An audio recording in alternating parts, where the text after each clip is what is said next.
Hello, everybody, and welcome back to Unscripted, Carwash.com's video interview series that connects you with market leaders. Joining me today on Unscripted, I'm happy to welcome in Russ Reynolds, CEO of Spotless Brands. Russ, how are you doing today? Hey, good afternoon, Rich. Thanks for having me. Not a problem. So I understand Spotless Brands recently made the headlines on Carwash.com. Actually, in early June, the chain reached a significant milestone, which I'd like to catch up with you on, and maybe discuss some plans for the future here for Spotless Brands. But I know in March, Russ, earlier this year, the company went through a rebranding, formerly known as C1, now Spotless Brands. So can you go into a little bit about what went into that rebrand, the factors that went into it, and kind of what the thinking and why you ultimately settled on Spotless Brands? Sure. Well, listen, first of all, I think we can all acknowledge with due respect to, whoever invented the title, Car Wash Owners Network was a mouthful, and when you tried to put it into an email, it was a lot of consonants and vowels. Let's just put it that way. But we looked at the current position of our foundational brands, and as I think we've been fortunate to partner with brands like Cobblestone and Flagship and Oki Express that have great foundations, and we're going to continue to line up and promote those brands regionally. So we really wanted to come up with a halo platform name that fit the industry. It was industry centric, but really for us, it's about developing reputation as opposed to a brand, because the work we're doing facing the consumer is through our local and regional brands. And so for us, we spent a little bit of time, just thinking about, how we could pull that together. And out of that emerged Spotless Brands, and we relaunched that. I arrived on the scene in October. We quickly determined that, and then we pulled the trigger and launched the brand in the platform brand, if you will, in March. All right, so rebranding, partially looking out for editors like me having to retype these car wash names. Thank you for that, Russ. All right, so talked about the milestone at the top of the interview here. That milestone was reaching 100 locations in less than 3 years. I know you said you're fairly new to the industry, but that was once considered, unprecedented in this industry to reach triple-digit car wash locations, and especially in such a short period of time here. So, what did it take to reach 100 locations within this time frame? Well, I think it's it fits sort of our three strategic legs, which is for us. We try and identify premium markets, and that's a mix, as you well know, in multi-unit retail. There's a lot of data you can get on markets, and then there's the drive-by feel part. So we try to identify premium markets where we can access and scale the brand. Number two is great local partners. We believe premium fits the partners that that have joined our platform and that we work with every day. And how do we activate resources?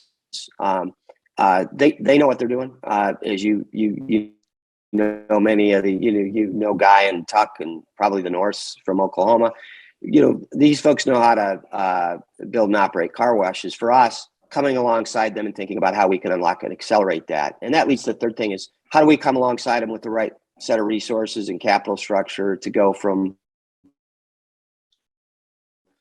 possibly opening 1 or 2 a year to opening, several a year. And, I think the data, kind of speaks for itself. If you look at the three brands we acquired, Flagship in August of last year was, at 10.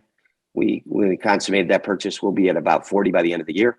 Oki was at 10, and we'll probably finish this year in a broader play across the state of Oklahoma at around 30 units. Cobblestone was 24 units, and between the growth in Phoenix and the growth in Denver, they finished over 50 units this past year, and will be over 80 units, by the end of this year. And so, I think it's that a combination of great market, with a great operator and partner in a market and activating the resources and capital structure and support at the corporate level to help the train go faster down the track. All right, sounds good. Yeah, definitely an impressive roster of operators there.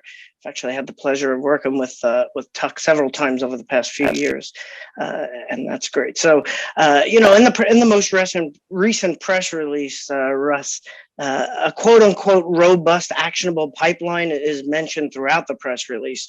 So, what does this mean, and will the focus moving forward be on growing the three current brands? And as we mentioned, those brands are Cobblestone Auto Spa, operating currently out of Arizona and Colorado, and we got Oki Express, which you mentioned, in Oklahoma, and Flagship Carwash operating in the Maryland, DC, and Virginia markets. So will the focus be on growing those car wash locations, those brands, or are you planning on adding any more brands via acquisition? It's a great question. Maybe to answer it in two parts. First, a part of that strategy of premium market, premium operator, and the ability to activate growth is to continue to focus on the tuck-in acquisitions and de novo work we can do in those markets to fully scale. And so, we're between those three brands, we're sitting at just over 100 units, and between those three brands, we'll believe we'll be somewhere between 155 units, 160 units open by the end of the year. So, pipeline is one of those kind of nebulous things. What part of it is actionable versus aspirational? And so our pipeline is really hard through 2022. And I would say forming up nicely for 2023 and beyond. Between those three brands, we believe that there's another 50 to 60 dots that we'll put on the map as we'll continue to activate our de novo work and continue to look for the right potential tuck-in acquisitions in those markets. Second part, and pleased to with your audience today, and this is fresh off the news desk. Maybe we can call this the CNN segment of the business, but we actually within the last 2 hours have officially closed on the Ultimate Shine Car Wash Group out of Morristown, Tennessee. The Wild family is well known to the car wash industry. David and his two sons and daughter have not only been operating express car washes for the past 15 plus years, but have probably built somewhere in the neighborhood of, it's well over 100 express tunnels for a number of folks that and probably a few that you've had on your show. So they have 17 locations today under the Ultimate Shine brand in sort of the southwest boot of Virginia, the northeast boot of Tennessee, and into West Virginia. And we have a robust pipeline today of over 20 locations, and we'll probably open another 8 to 10 locations with that group this year. And so we would like to continue to add a new brand and partnership, at least once a year. We think a part of that is making sure we're going into the right markets and partnering with the right folks that fit our platform.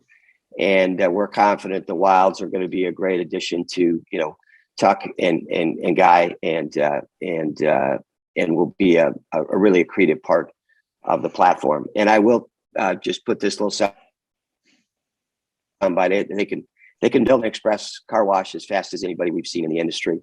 We actually, when we entered into LOI, they had a location that they were about to break ground on, and that location is now a few short months later is now up and operating and washing cars. So they opened 3 locations while we were under LOI.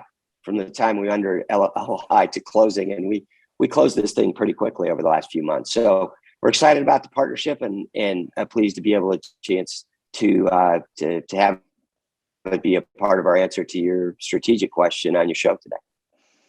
All right, sounds good. Thank you for breaking that news on Unscripted. We're making a habit of breaking news on this show.